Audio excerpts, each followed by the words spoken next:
मौसम से जुड़ी सटीक जानकारी और खबरों के लिए हमारे YouTube चैनल को सब्सक्राइब करें और बेल आइकन दबाकर हर खबर पर रखें नजर। नमस्ते, आप सबका स्वागत है स्काई मैट वेदर के वेदर बुलेटिन में। और ये 1 अक्टूबर का वीडियो है। 1 अक्टूबर हो चुकी है, यानी कि मानसून समाप्त हो गया। 8% पर समाप्त हुआ है और 8% ज्यादा पर समाप्त हुआ है। तो ये काफी अच्छा मानसून था। और सबसे बड़ी बात है कि ना तो लानीना था और ना पॉजिटिव आयोडी था, लेकिन उसके बावजूद भी मानसून ने काफी अच्छा परफॉर्मेंस दिया है। यानी ओवरऑल परफॉर्मेंस अच्छा है। लेकिन अगर अलग अलग राज्य की बात करें तो बहुत ज्यादा, यानी कि अटपटा उल्टा सीधा मानसून हमने देखा। बिहार में बारिश नहीं हुई, अब जाकर के बारिश शुरू होने वाली है, जरूरत नहीं है।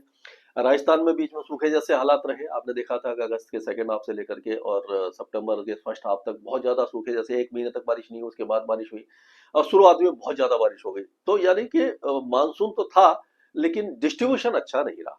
अब वेदर सिस्टम कैसे बने हुए हैं मैं आपको दिखाता हूं। तो ये एक डिप्रेशन या well mark low pressure area इधर आ जाएगा, ये अरब सागर में आ जाएगा, यहाँ पर आ जाएगा। और एक वेस्टर्न डिस्टर्बेंस आ जाएगा ये सेंट्रल पाकिस्तान पर। लो प्रेशर एरिया यहाँ बन चुका है। ये लो प्रेशर एरिया फिर यहाँ पर आएगा, यानी मध्य प्रदेश पर आएगा। और फिर ये एज अ साइक्लोनिक सर्कुलेशन ये आ जाएगा राजस्थान के ऊपर। और ये वेस्टर्न डिस्टर्बेंस ये 3-4 तारीख तक आ जाएगा यहाँ पर। तो ये दोनों जो है, ये और ये यहाँ पर आकर के मिल जाएंगे, यानी उत्तर भारत पर आकर के ये इस तरह से आगे आएगा। ये थोड़ा सा इधर आएगा वेस्टर्न डिस्टर्बेंस, और यहाँ पर आकर के दोनों का मिलन होगा 4-5 तारीख को। और ये बारिश की गतिविधियां पूरे भारत को भिगाना शुरू करेंगी। और मानसून की जो विदाई हो रही थी 26 सितंबर के बाद से, आपने देखा कि मानसून वहीं का वहीं रुका हुआ है। और आपको जैसे मैंने पिछले वीडियो में बताया था कि 10 अक्टूबर तक 5 अक्टूबर तक तो मानसून इस तरह से चला जाता है, यहाँ से चला जाता है, और 10 अक्टूबर को इस तरह से यहाँ से चला जाता है ये। तो लेकिन वो नहीं जाने वाला है, क्योंकि ये पूर्वी हवाएं इसको आगे नहीं जाने देंगी। अब अगर हम आगे चलते हैं तो जैसे ये मैंने बताया था कि ये जो डिप्रेशन आगे आ जाएगा, इधर आ जाएगा, लो प्रेशर एरिया अंदर की तरफ आएगा, वेल मार्क लो प्रेशर से इधर चला जाएगा, यहाँ पर वेस्टर्न डिस्टर्बेंस बनने की संभावना दिखाई दे रही है। तो इस तरह का मौसम रहने वाला है। तो आज जो 1 तारीख है, तो 1 तारीख की अगर हम बात करते हैं तो आप देखिए कि गुजरात में थोड़ी बहुत बारिश रहेगी, बहुत ज्यादा नहीं रहेगी। ये जो वेस्टर्न डिस्टर्बेंस का असर पाकिस्तान के पंजाब प्रांत पर दिखाई देने लग जाएगा। सिंध प्रांत में भी हल्की फुल्की बारिश की गतिविधियां रहेंगी, यानी कि बलूचिस्तान वगैरह पाकिस्तान में बारिश शुरू हो जाएगी। लेकिन पहाड़ों पर, भारत के पहाड़ों पर बारिश नहीं होगी। उत्तराखंड में हल्की बारिश की गतिविधियां आपको दिखाई दे सकती है। उत्तर प्रदेश, बिहार, ये सारा पश्चिम बंगाल वगैरह में, पूर्वी मध्य प्रदेश है, राजस्थान के कई इलाके, गुजरात, ये सारे इलाकों में ये 1 तारीख की बात है। 2 तारीख होते होते हम देखेंगे कि जो बारिश की गतिविधियां हैं दिल्ली एनसीआर तक पहुंच जाएंगी, बाकी इलाकों में, और राजस्थान के कई इलाके, गुजरात के में बढ़ जाएगी। और पूरे भारत में केवल पहाड़ों और ये इन सारे इलाकों को छोड़ करके ये 2 तारीख है। 3 तारीख में भी यही इलाका, यानी पश्चिमी राजस्थान वगैरह रहेगा, छूटा रहेगा। और ये वेस्टर्न डिस्टर्बेंस दिखाई दे रहा है यहाँ पर। 3 तारीख हो गई ये, 1, 2, 3 तारीख। अब ये 4 तारीख में आप देखेंगे कि दिल्ली एनसीआर में फिर से बारिश की गतिविधियां हैं, पंजाब हरियाणा में, पाकिस्तान में बढ़ गई और गुजरात में कम हुई। ये यानी कि इस तरह से बारिश की गतिविधियां धीरे धीरे आगे आती रहेंगी। तो अगर हम एक एक राज्य के साथ शुरू करें इस बात को, तो आप देखिए कि जो बारिश की गतिविधियां हैं ये 4-5 तारीख तक तो यहाँ पर ये जम्मू कश्मीर, गिलगित बाल्टिस्तान, मुजफ्फराबाद, लद्दाख में दिखाई नहीं देने वाली है। लेकिन उसके बाद हल्की फुल्की बौछारें यहाँ पर भी पहुंच सकती हैं मानसून हटने के बावजूद। और हिमाचल प्रदेश में भी बारिश की गतिविधियां 5-6 तारीख को या 6-7 तारीख को हो सकती हैं। बहुत ज्यादा नहीं होगी, हल्की फुल्की बारिश की गतिविधियां होंगी। लेकिन अगर हम उत्तराखंड की बात करते हैं तो 6-7 तारीख को उत्तराखंड के कई जिले मूसलाधार बारिश दे सकते हैं। बादल फटने की घटनाएं भी हो सकती है। 7 तारीख के आसपास की बात कर रहा हूं मैं। तो ये उधम सिंह नगर, नैनीताल, अल्मोड़ा, बागेश्वर, पिथौरागढ़, चमोली, गढ़वाल, चंपावत, ये जो पूर्वी इलाके हैं यहाँ पर ज्यादा होगी। और जैसे जैसे आप आगे की तरफ जाएंगे, देहरादून, गढ़वाल और हरिद्वार वगैरह, वहां पर बारिश कम होगी। लेकिन बारिश की संभावना बनती दिखाई दे रही है। तो आप ध्यान रखिए, 6-7 तारीख के आसपास अवॉइड कीजिए अगर यहाँ जाना चाहते हैं। पंजाब की बात कर लेते हैं। तो पंजाब में अभी फिलहाल तो बारिश नहीं है, पूर्वी हवाएं चलेंगी और उमस भरी गर्मी रहेगी। लेकिन आपको ये 6-7 तारीख के आसपास, जब ये दोनों, जैसे मैंने बताया कि वेस्टर्न डिस्टर्बेंस और यहाँ से जो लो प्रेशर एरिया के अवशेष एज अ साइक्लोनिक सर्कुलेशन पहुंचेंगे दिल्ली के आसपास, तो वहां जाकर के ये दोनों जब मिल जाएंगे तब जाकर के पंजाब और हरियाणा में बारिश शुरू हो जाएगी। पंजाब और हरियाणा में 5, 6, 7 तारीख को बारिश की गतिविधियां कई इलाकों में दिखाई दे रही हैं। उसी तरह से हरियाणा में आज हल्की फुल्की बौछारें रहेंगी। 2 तारीख को भी जो दक्षिणी हरियाणा है यहाँ पर रहेगी, यानी दिल्ली एनसीआर के साथ साथ हो सकता है पानीपत, सोनीपत, रोहतक, चरखी दादरी, झज्जर, रेवाड़ी, महेंद्रगढ़, मेवात, पलवल, ये जो इलाके हैं या गुरुग्राम, फरीदाबाद, यहाँ तक बारिश की गतिविधियां 2 तारीख को दिखाई दे रही हैं। और 2 तारीख को ही दिल्ली एनसीआर में दोपहर बाद बारिश हो सकती है। और 3 तारीख 4 तारीख में कमी हो जाएगी, लेकिन 5, 6, 7 तारीख को पूरे दिल्ली एनसीआर के साथ साथ आपका पंजाब और हरियाणा में बारिश की संभावना बनती दिखाई दे रही है। सभी इलाकों में आपको बारिश दिखाई देगी, कहीं कम कहीं ज्यादा। और इससे इसीलिए मैं कह रहा हूं कि 5, 6 तारीख से पहले अगर अपनी फसलों का आप इंतजाम कर लेते हैं, उनको काट करके, थ्रेश करके उनको खेतों से हटा देते हैं, तो आप बच जाएंगे। नहीं तो ये लग रहा है कि 6, 7 तारीख से आपको नुकसान उठाना पड़ सकता है। यानी कि आज 30 तारीख है, तो 1 तारीख है, 2, 3, 4, 5, मतलब 4 दिन है आपके पास। 4 दिन में आप जितना कोशिश कर सकते हो आप कर लीजिए। धान की फसल कटी पड़ी है, अब कटने को तैयार है, उसको समाप्त कर दीजिए, सब कुछ खत्म कर दीजिए। उसके बाद बारिश परेशान कर सकती है। तो ये बहुत बड़ा अपडेट है।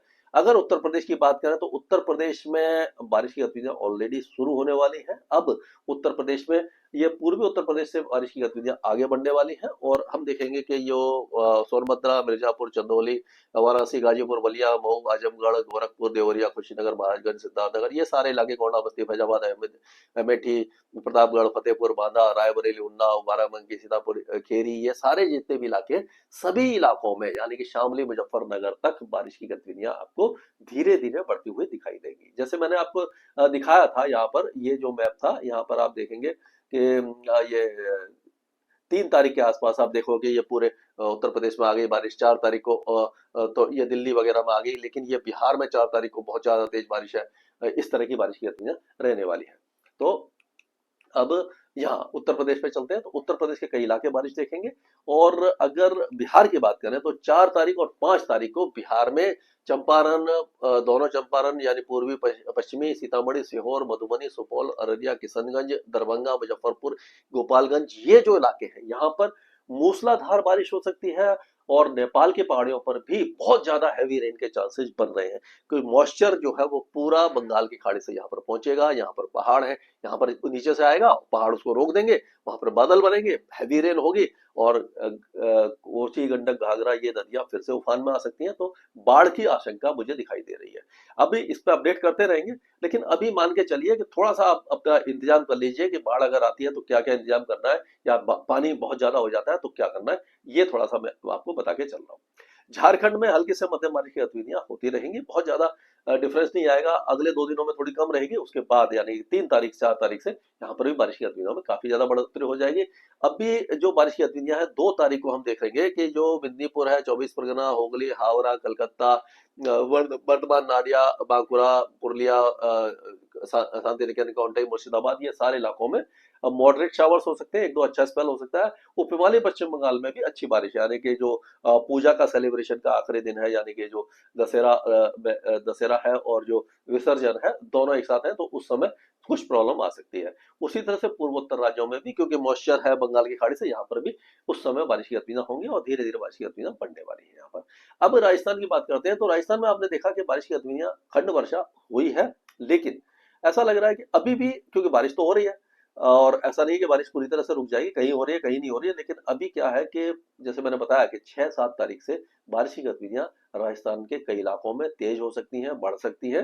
तो जो अगले 4 दिन है, 5 दिन है, इसमें आप अपनी फसल का निपटारा कर लीजिए, क्योंकि बारिश से तो बचा नहीं जा सकता। अभी जो हो रही है वो तो उसको भी रोका नहीं जा सकता, लेकिन कुछ इलाकों में कम हो रही है, कहीं ज्यादा हो रही है, तो अभी आप जल्दी जल्दी ये निपटा लेंगे तो जो 6-7 तारीख की बारिश है, 8 तारीख की बारिश है, वो आपको उसको बच जाएगी, क्योंकि वो काफी इलाकों में होगी, ज्यादा नुकसान करेगी। अभी भी नुकसान कर सकती है, लेकिन थोड़ा सा इसको मतलब एडजस्ट कीजिए कि अभी 3-4 दिन जो है वो बहुत ज्यादा भारी बारिश के नहीं है, कुछ इलाकों में तेज होगी, कहीं पर नहीं होगी, तो यही 3-4 दिन आपके पास। अब मध्य प्रदेश की बात कर लेते हैं, तो मध्य प्रदेश के जो पूर्वी इलाके हैं, यहाँ पर सिद्धि, सतना, सिंगरौली, पन्ना, यहाँ से लेकर के आपका उमरिया, दमोह, डिंडोरी, बांडला, ये सारे इलाके, यानी कि आधा जो इलाका है यहाँ पर तो आजकल में बारिश की गतिविधियां रहने वाली है।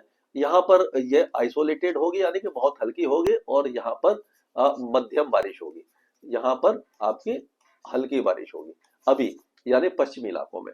लेकिन उसके बाद जैसे जैसे हम आगे जाएंगे, जैसे आप देखेंगे कि ये 4 तारीख की बात कर रहे हैं, तो ये बारिश की गतिविधियां पूरे मध्य प्रदेश में यानी सभी इलाकों में आ जाएंगी। तो इसको देखते हैं हम कि किस तरह से रहेगी। तो यहाँ पर ये इसको आगे करते हैं, यहाँ पर ये गलत जगह पर हो गया ये। हाँ हाँ, तो ये जो मध्य प्रदेश है, तो इसमें धीरे धीरे बारिश की गतिविधियां बढ़ने वाली हैं और ज्यादातर इलाकों में, मध्य प्रदेश के कई इलाकों में बारिश की गतिविधियां आ जाएंगी। यानी शुरू में यहाँ पर आएगी, फिर ये ग्वालियर वगैरह है, सीहोर है, शिवपुरी, शाजापुर, अशोकनगर, विदिशा, राजगढ़, फिर ये नीमच, मंदसौर, उज्जैन, रतलाम, यहाँ पर भी 5-6 तारीख में बारिश की गतिविधियां इन इलाकों में भी आ जाएंगी। यानी कि अब मध्य प्रदेश को के लिए कोई बचाव नहीं है। अगले 1-2 दिनों में आप जो कर सकते हैं कर लीजिए, उसके बाद बारिश की गतिविधियां यहाँ पर बढ़ने वाली है। छत्तीसगढ़ के ज्यादातर इलाके बारिश देखने वाले हैं, सरगुजा, अंबिकापुर से लेकर के ये बीजापुर, बस्तर, ये पूरे इलाकों में हल्की से मध्यम बारिश की गतिविधियां लगातार जारी रहेंगी। वेदर सिस्टम यहीं से जाएगा। उड़ीसा में अभी फिलहाल जो उत्तरी इलाके हैं वहां बारिश कम है, लेकिन ये जो दक्षिणी इलाके हैं, मलकानगिरी है, आपका गोरापुट है, रायगढ़, गजपति, गंजम, कंधमाल, कालाहांडी, नवरंगपुर, ये जो इलाके हैं यहाँ पर ज्यादा बारिश है, बाकी इलाकों में बारिश कम है।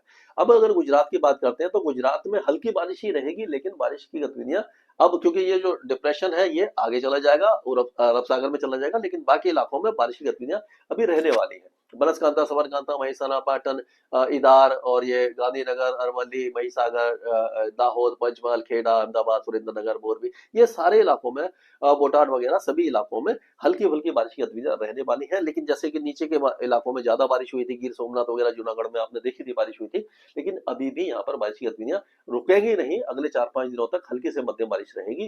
यानी कि जो भी फसल वगैरह है वो आप उस हिसाब से इंतजाम कीजिए। अभी विदर्भ और मराठवाड़ा में बारिश कम है, लेकिन जो अब 1-2 दिनों में क्या होगा, धुले, नंदुरबार, जलगांव, नासिक, संभाजीनगर, अहिल्याबाई नगर और ये जो थाने, मुंबई, ये सारे इलाकों में हल्की हल्की बारिश की गतिविधि रहेगी।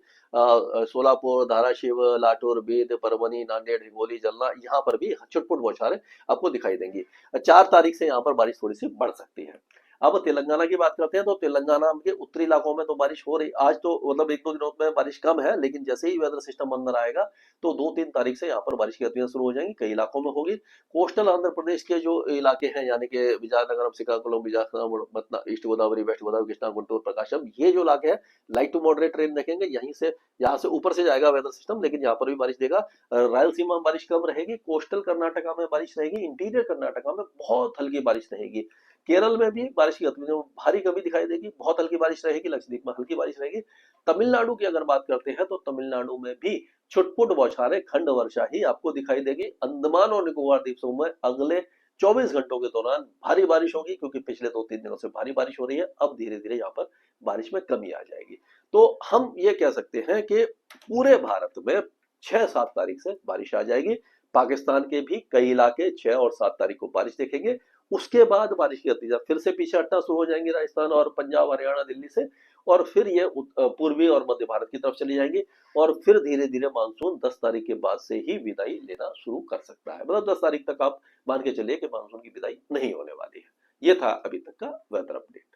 स्काईमेट वेदर में अभी के लिए इतना ही। आज ही डाउनलोड करें स्काईमेट मोबाइल ऐप, पूछे मौसम का हाल अपनी पसंदीदा भाषा में और रहे बाकियों से एक कदम आगे।